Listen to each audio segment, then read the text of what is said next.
This is a special podcast series called How to Run Trophy Gold. My name is Jason Cordova. I'm the publisher of the Trophy RPG, as well as the author of the Incursion Hester's Mill and the Hearthfire Rules module for Trophy Gold. Trophy Gold is not a difficult game to run, but it does have some unique and unusual mechanics and procedures. The purpose of this series is to explain the rules in a way that helps you better understand how to be a GM in Trophy Gold, as well as highlighting some of the design theory and play philosophies that help explain why the game is the way it is. This series assumes you have read the rules for Trophy Gold. You can get a quick start copy of those rules by going to our Kickstarter campaign page for the Trophy RPG, which is linked in the show notes. The show notes will also contain a link to a Gauntlet Forums post associated with this episode. If, after listening to this, you still have some questions, you can ask me on that forums post. This series is a production of The Gauntlet. You can follow The Gauntlet on Twitter at GauntletRPG, or learn more about us on our website, gauntlet-rpg.com. If you appreciate this show and want to support it financially, you can do so by making a pledge on the Gauntlet Patreon, patreon.com/gauntlet.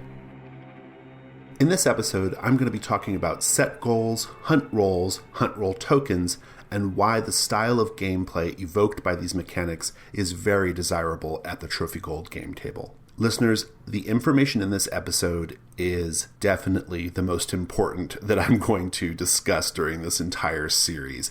This is the stuff that we get asked about the most, so just really take this on board, okay? Now, in the first episode of this series, Anatomy of an Incursion, I asked you to keep two big ideas in mind. Sometimes you have to improvise, and Trophy Gold is about collaborative storytelling. You need to keep those 2 points in mind for this episode also, but I'm going to add a third important point, and that's this. Sometimes the gameplay happens in character, and sometimes it happens out of character. So most of the time we address the players as their characters, and the gameplay involves discussing things that only their character is aware of. That's in-character gameplay. But sometimes we address the players as players, and the gameplay involves discussing things their characters would not know. That's out-of-character gameplay. This approach is sometimes referred to as the writer's room approach to tabletop role-playing games. We're all kind of working together to come up with the best story for these characters as if it was a TV show. Another way to understand it is to compare it to more traditional games. In a more traditional game, you, as the players, stay very much behind your character's eyes. You only know what your character knows, and depending on the game, you may not ever break character when you're playing. And before I leave this concept, a tip for GMs: one easy way of getting your group into this style of play is to refer to the players by their character name when addressing them as characters or addressing in-character information, and refer to them by their player name when discussing out-of-character information. Let's talk about set goals. What is a set goal? Well, in the anatomy episode, I explained that a set goal is a goal within the incursion that the characters are trying to accomplish, or it's a bigger story goal that we're interested in as a play group. How do set goals work in the gameplay? Well, characters enter the set, and then you as the GM read the set name and the set goal to them. Now, the set goals can be accomplished in two ways. They can be accomplished in character or out of character. In character means the set goal is accomplished through in-fiction gameplay, through some sort of action by the player characters. Perhaps they locate the person, place, or object that is important to accomplishing the goal. Perhaps they come up with some sort of brilliant plan in order to solve a problem related to the goal. Maybe they just stumble into it, right? Accomplishing the set goal out of character means the players, not the characters, the players, decide as a group they want to spend 3 hunt roll tokens to accomplish the goal. And there are lots of reasons why they may want to do that. Perhaps they need the set goal in order to move on, and their characters are very injured, and so they don't want to risk any more combat rolls or risk rolls, right? Perhaps the set goal involves finding a bunch of treasure, and they really need to get back to town, so they just spend the tokens in order to get a windfall right before going back to town. Maybe they simply think it's the right moment in the story to accomplish the goal, and so they spend the tokens in order to make sure it happens. I think it would be helpful to have an example of how these two approaches to accomplishing set goals would work in play. And we're going to take a look at Hester's Mill. There's a set called The Road to Hester's Mill, and the set goal of that set is learn the secret history of Hester's Mill. Now, there is a very specific way this set goal is solved in character. The characters go to the shrine, they discover the secret ritual room beneath the shrine, and then study or otherwise interpret the drawings on the walls of the ritual room. The way this would work is Once they see the drawings on the walls, they may start asking questions about it, in which case you would give them a hunt roll. It's up to you as the GM to decide how much information they get. If one of the characters has a lore type skill or an academic skill, then maybe you give them the whole story with lots of detail. If they don't have a skill like that, or they don't otherwise give you a good justification for why they would be able to understand more, maybe you just give them the basics of the story. It's your call as a GM. But what about accomplishing this goal out of character? And in particular, what do you do in the instance where the players spend 3 tokens, but they haven't yet discovered the secret ritual room? The answer is you come up with some alternative way they learn the secret history of Hester's Mill. Maybe the vagrant NPC sits them down by his fire and tells them the tale. Maybe they find a diary of a villager who documented all the things that were happening in the village. Or perhaps they find field notes from Beatrice Mandrake, the sorceress who caused all the trouble in the first place. Maybe they took a bunch of documents from the ruins of the keep in the previous set, and one of those documents just so happens to be a contemporaneous report of what was happening in the village. You have to just come up with something, but the key point here is if they're not in the ritual room and they spend the tokens, you have to just come up with something. And hopefully there's enough stuff in the set or in the incursion to inspire that. Let's do another example. So in the conversion of the Tomb of the Serpent Kings, which is found in Codex Gold, one of the sets is the True Tomb, and it has the set goal, find the treasures of the Snake Men. Now, in character, the treasures are at the bottom of a pit filled with a dark, oily liquid, so if the characters submerge themselves in the pit and begin combing the bottom of it, they might find one or more of the treasures. But what about out of character? So maybe the player decides to spend just 1 token to get a treasure, right? Because that's something you can do with your hunt roll tokens. And treasures are the set goal. Well, you can kind of pull apart the treasures in the set goal and give them out individually for the player spending 1 token. And in that case, perhaps one of the treasures is sticking out of the muck and its glimmer catches a character's eye. Maybe the group decides to spend 3 hunt roll tokens to get them all. In that case, maybe the treasures are in a chest that is precariously perched on a small shelf of rock along the pit wall. That's one way they can find the treasure without having to get down into the muck. To summarize, a set goal can be accomplished in character via the character's actions or out of character via the spending of hunt roll tokens. And don't forget to tell the players what the set goal is. Otherwise, they can't make an informed choice about whether or when to spend their hunt roll tokens. Let's talk about hunt rolls. The hunt roll is the gameplay engine of Trophy Gold. It's how everything goes, how the story moves forward. When do the players make a hunt roll? Answer, all the time. If they examine an object, hunt roll. If they carefully walk down a hall while keeping an eye on where they're stepping, hunt roll. If they begin asking questions about a fabulous treasure they just found, hunt roll. Anytime they explore the world or ask questions about the world, a hunt roll is made. Now, there are 3 rolls in Trophy Gold: the hunt roll, the combat roll, and the risk roll. You should not think that these 3 rolls are equal to each other in terms of how often they come up. They are not. The hunt roll gets rolled far more often than the risk roll or the combat roll. Now, when we look at the hunt roll and the various outcomes you can get, there are only 3 outcomes or combinations of outcomes that are guaranteed to happen based on the roll. That is, the player gets a token, the character encounters something terrible, or the player loses all their tokens. There is a 4th outcome that is not guaranteed by the roll, but entirely at the discretion of you, the GM. And that is, the character discovers or learns something. Put another way, the only thing a player is entitled to on a successful hunt roll is a token.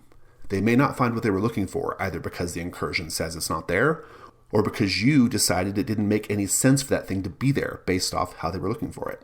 Before we start talking about hunt roll tokens, I want to talk about the outcome called they encounter something terrible. This can be interpreted in many different ways, and terrible doesn't necessarily mean dangerous.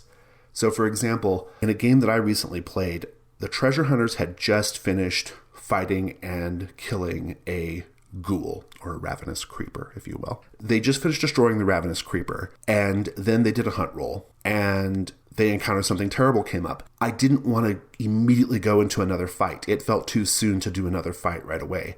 And so what I did instead is I just showed them something terrible. I believe, as I recall, it was a sort of gory scene of an animal torn apart or something like that, right? Nothing dangerous, but still terrible, right? And also, I could have given them a condition there, by the way. If it was something that was particularly shocking, I might have given them a condition like unnerved or something like that, right? But for the most part, you are free to just have something terrible be something that's not dangerous. Use your judgment. I mean, if you think it should be something dangerous. If there hasn't been a fight in a while, then go for that. But if you want to kind of pace it out a little bit and make it so that fights aren't happening so often, you can make the terrible things just sort of terrible sights and sounds, right? And I'll note here also, this is a place where moments are helpful, because sometimes the moments are terrible. You can just grab one of those moments and show them that, right? Another thing about encountering something terrible, the terrible thing, this doesn't necessarily mean they have to encounter it right away, right? Maybe you just foreshadow something terrible. So instead of encountering another ravenous creeper, maybe the group just hears it, cracking some bones in the distance or scuttling around in the distance. And you can kind of say, oh, the creature's not aware of you yet, but it's out there, right?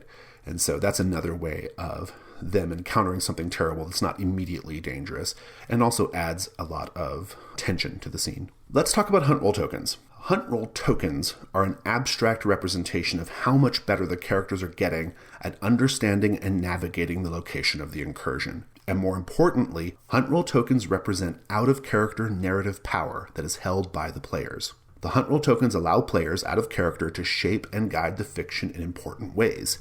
They can spend them to find treasure, and they can spend them to accomplish the set goal. We've talked about set goals quite a bit, so let's talk about finding a treasure. So when we talk about hunt roll tokens being narrative power, consider this example. The treasure hunters encounter, or they go into a farmhouse, and one of the players says, I'm going to go find the bed, and I'm going to cut open the mattress to see if this farmer hid his silver in the mattress. Because, listeners, Dungeons & Dragons has been teaching us since the late 70s that farmers hide their treasure in mattresses, right? So that's a thing to do. Maybe the character goes and does that. They do a hunt roll, and I decide as the GM, no, there's no treasure in the mattress. I know what you're doing there. You're trying to take advantage of a trope, or I just don't think it makes any sense. Or maybe the set is very explicit and says there is no treasure in the mattress, right? I say, oh, good idea, but you don't find anything. But here, you get a hunt roll token because of your roll. So take your hunt roll token. The player can then say, I think I do find a treasure, and they can spend the hunt roll token, or they can spend a hunt roll token that they previously had. And now maybe there is some silver in the mattress, or maybe there's still nothing in the mattress, but instead you say, oh, well, while you're cutting open the mattress, you happen to notice that the water pitcher next to the farmer's bed is very ornately engraved and looks like it's worth some money. Maybe you could grab that instead. That's the way you kind of handle a situation like that, right? But notice, importantly, that the player has a huge amount of power over the fiction in that instance, right? That hunt roll token really changes how the fiction plays out, and to their advantage, because they get the gold that they need to meet their burdens. Another thing about hunt roll tokens is that they are the main way that the core tension of trophy gold comes to the foreground. That core tension is that the characters need to find treasure in order to satisfy their burdens, but they also need to go deeper into the dungeon in order to find more, possibly better treasure. And so the question is, do you spend your tokens now to get treasure, or do you save them in order to help you further along in the dungeon? Or that tension can be between the need to meet burdens and the desire of the players to uncover cool story elements, such as spending tokens in Hester's Mill to learn the secret history of Hester's Mill. So let's wrap up this episode by talking a little bit about why this style of play is desirable, why it's good to jump between in-character play and out-of-character play, why it's good to have a division between in-character information and out-of-character information. I'm going to tell you, listeners, that the main reason is because collaborative storytelling, like you do in Trophy Gold, is very fun. And you have to have that separation between in-character play and out-of-character play, and bouncing back and forth between them in order to effectively collaborate. I mean, the players, sometimes they just have to know things, right? They have to know the set goal. They might have to know some of the stuff going on in the background. They don't have to know everything, right? But they need to know some things that are happening behind the scenes in order to effectively collaborate on the story. Another thing to know here is that this style of gameplay works. I personally, in the last 7 years, have literally run thousands of game sessions of tabletop role-playing games, and I'm here to tell you that this style of play, which I practice very actively, even in games that don't call for it, this writer's room approach is very effective. It works, and players still behave like they should when in character. They have their characters still react viscerally to what's going on in the scene and honestly with what's going on in the scene. And in general, they're very good at keeping the in-character information separate from the out-of-character information when they play.